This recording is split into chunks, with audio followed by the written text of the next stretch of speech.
The other thing that, and thank you for that, I'd like to hear, if you could, share a little bit about future vision. I can see a world where mind is the medicine. I can see a world where, sickness is a joint venture and a collaboration of healing versus, using poisons and pills. And I can see not a world government, but certainly a world family that's out there, and that war is a thing of the past. And I'd like just to hear a little bit about Abraham's visioning. Could you vision for us? Well, we can tell you some of all of those things too, because we can see clearly into your vortex and into your collective vortex. In other words, we know clearly what you have created.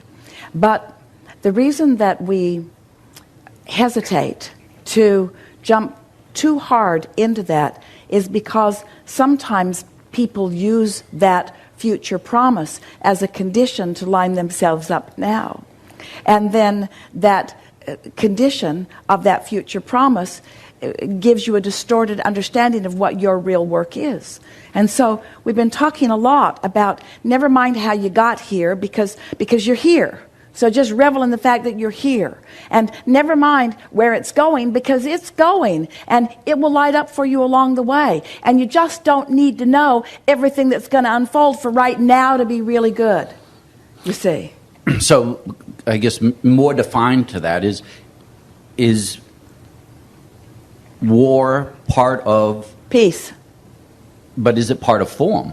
Is it part of the contrast that we're here for? Is, 100 years from now, a whale's going to be... What it is, it's an exaggerated wobble. In other words, it's a wobble that's gone not tended to. It's the inevitable byproduct of split energy that hasn't been considered, because instead of getting to the heart, instead of acknowledging the love that you want to feel for people, instead most of the world is out there talking about the conditions that they need to live differently in order for you to easily love them. In other words, we've had that conversation several times here today. But everyone doesn't have to figure this out in order for you to live the peaceful, joyful life experience that you want to live. I've kind of even given up the idea of figuring it out. It's like I'm trying. I think the older I get, you know why? Because figuring it out leads to the next phase is. So I've decided, or we've decided, this group of whoever we are, of how to make the world a better place, which means you all have to listen to us and, even more ridiculous, agree with us. And then we have to find some way of enforcing the decisions that we've made in order to create this conditional environment in which we can be happy. And the reason that you can't figure it out is because it's backwards of the way the whole thing is set up. That's not what the trajectory is. The trajectory is diversity.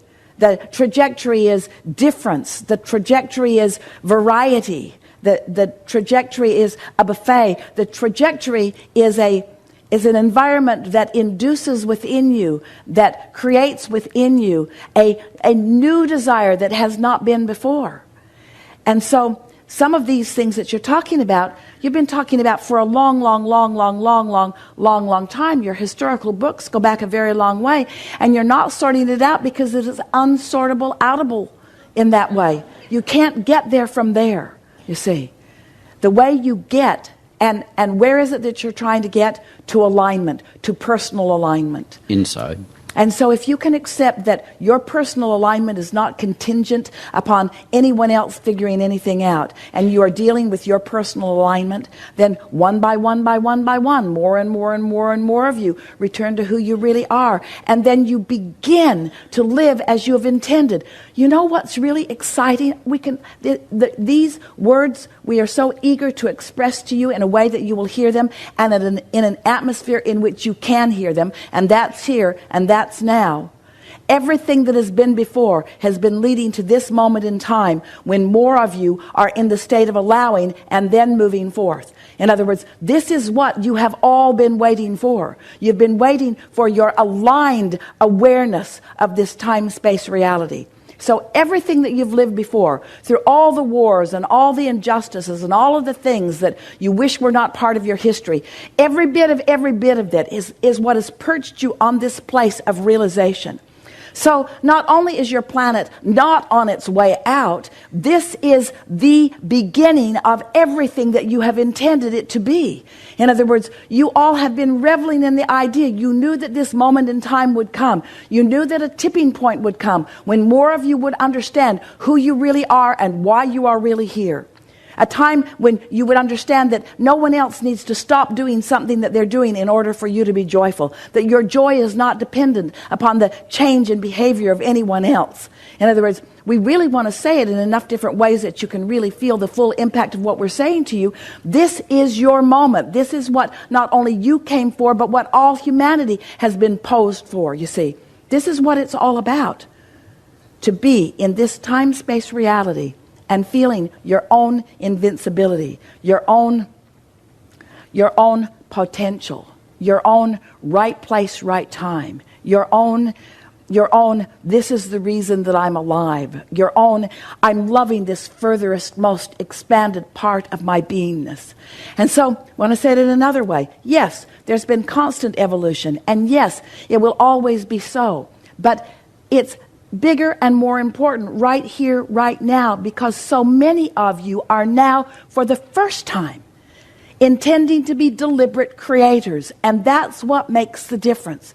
You can't get it wrong. Life is going to cause you to launch rockets. That's always been that way, and it always will be that way. And the rockets of desire have always been received by Source, have always been considered, have always been tended to. The vibrational reality has always been there. And to some degree, it has been allowed by a certain percentage of the population.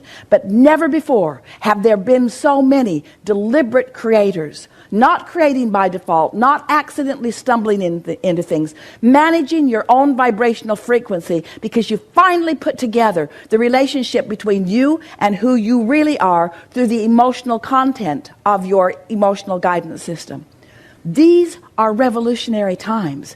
This is the beginning of what you are all about. It's like you've lived thousands of lifetimes all in readiness for this, you see. That's why it feels so important to you. That's why it feels so big to you. That's why it feels like so much love to you. And that's why you can't tolerate it when you find some nitpicking little thing that doesn't mean diddly squat, and you make some big hairy deal out of it, and you prevent yourself from, in this moment, being part of all of this trajectory that you knew would be your life experience, you see.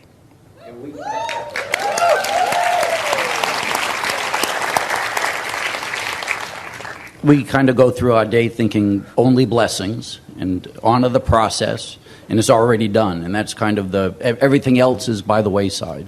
We like that. It's already done, and isn't it going to be fun when I realize it in its full manifested form? In other words, realization, realization, realization, realization, realization. That's the name of this game. You want to pitch yourself in that vibration so that you can realize the perfection of it.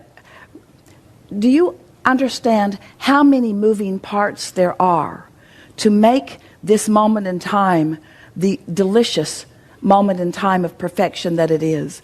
And when you are vibrationally tuned to it so that you are realizing the pieces of it, then your artists capture some of it, and photographers capture some of it, and musicians make beautiful music, and chefs make wonderful food, and there are all kinds of wonderful things that are happening. But the tapestry of this life experience that is available to you to be realized by you, we're not talking about the world changing, we're talking about you being able to receive the world that is, you see. That's why we call this the art of allowing. The art of allowing all that you have all created through all that you've ever lived. Now, here and now, you see. So often, you come to these gatherings and you think that what we're talking about is creation of what's coming. We're talking about the vortex that's already been created in your realization of it now. Turning those thoughts to things. Turning the thoughts that you thought lifetimes ago to things now in this experience. Turning the thoughts you had about the love of all humanity to things in this physical time-space reality. Turning an illness that you've acknowledged into wellness that you've thought about for eons, for centuries, for lifetimes, for millenniums. In other words, all of that here and now, all that trajectory right here, ready for you to pluck the fruit from it. And all you got to do is decide and really mean and practice till you're good at it, being happy. Thank you. Yeah.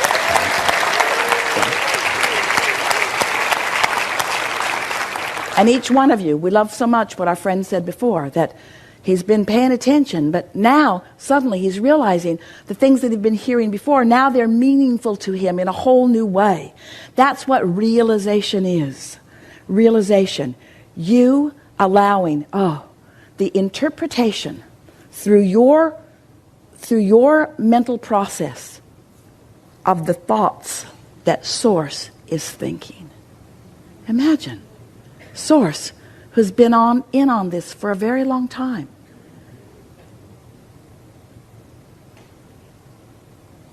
Can you feel the satisfaction factor in that? That's available to you? That Source will generate such satisfaction that if you're in the right frequency, you will translate it through your solar plexus? That's a love that is undeniable. That's a love that you were born to live. That's what you signed on for in this life experience. You said, I want to be in on that. Yeah. I visit hospice and I visit the hospitals, and when I go there, I don't pray for them. I don't pray for anything. I just my goal is when I get there, I don't really care what their illness is either. It's just I want to. My contention, my belief is that they're there for my healing. And my purpose there is to feel joy while I'm there, and that's the highest thing that I can do. Is that a correct understanding? It is. To be at peace? It is. And that's the end of it. I try not to even use words, and I'll have them talk about their best experiences, and then I'll talk about mine.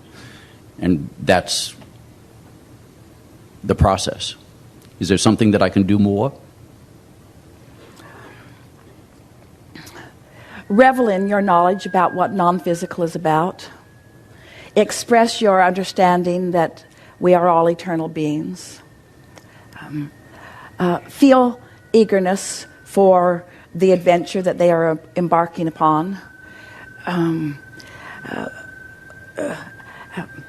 Practice it before you get there so that there's no question from them that you really mean what you're saying.